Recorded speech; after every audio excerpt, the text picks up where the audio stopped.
this government is beyond listening. The only language they will now understand is one that is translated to them through the ballot box and through the vote of every South African.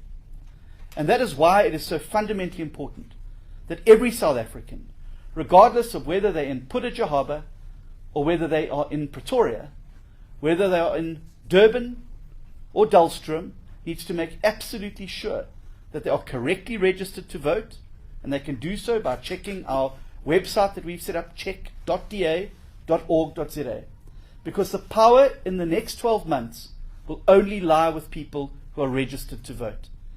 South Africa needs every citizen on board now, because what this decision the ANC have taken today has shown that we have a government that is not interested anymore on governing for the people, but only interested in governing for the party and the ANC. And as long as that government remains in power, it will continue to do so. That's also why the pact negotiations that are taking place next week for the Moonshot Pact in Gauteng are going to be so fundamentally important.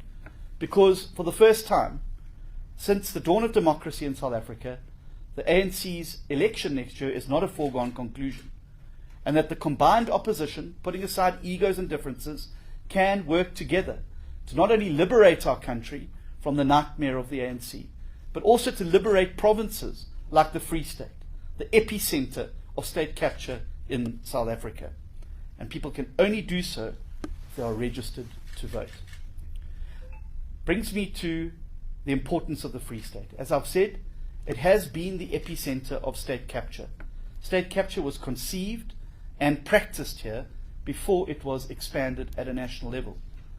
The long-term damage that Ace Magashule and the ANC have done in this province has been on full display this week as we've travelled from one side of the province to the other.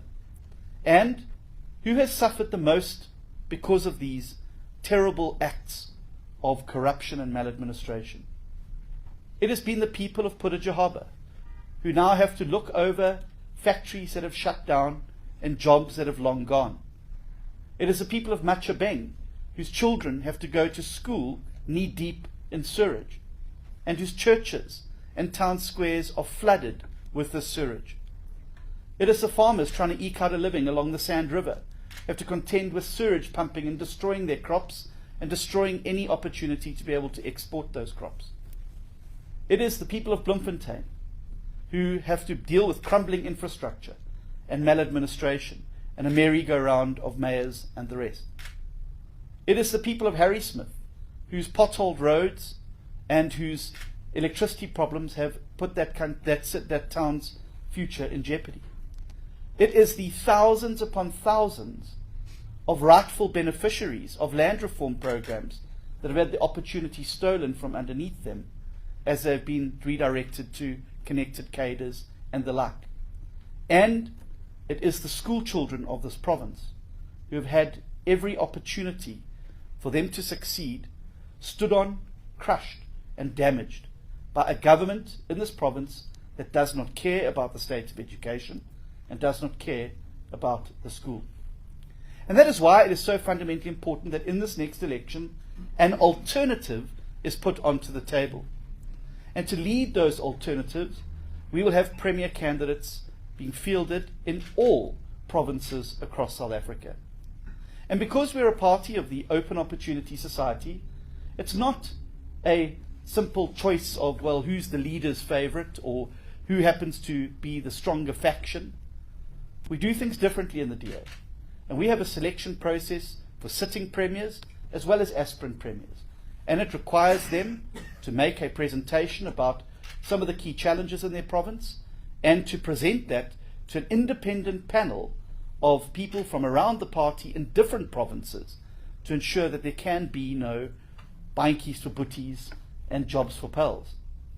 Those candidates are then put through a rigorous hour-and-a-half interrogation of their plan, of their history in the party, about what they intend to do to fix the province that they're in.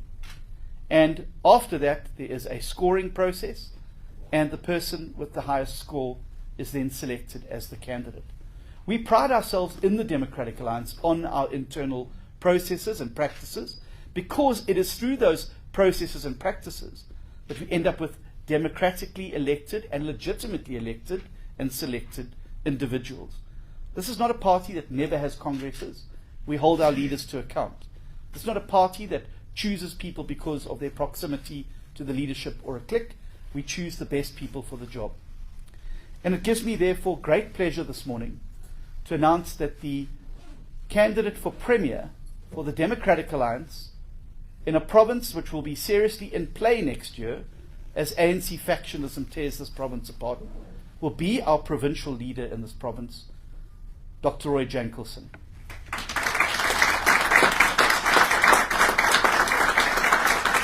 Let me say, I have known Roy personally for over 20 years.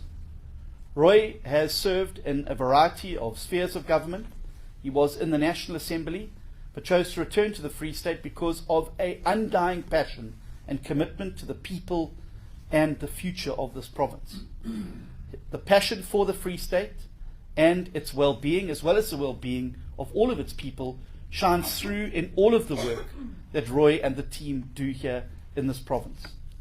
I know Roy as a person of enormous integrity, enormous capacity, and someone with big ideas about how to transform this province into the quintessential failed state, and into one that will be prosperous, opportunity and growth-led, and which will uplift all the people of this province, regardless of the circumstances of their birth.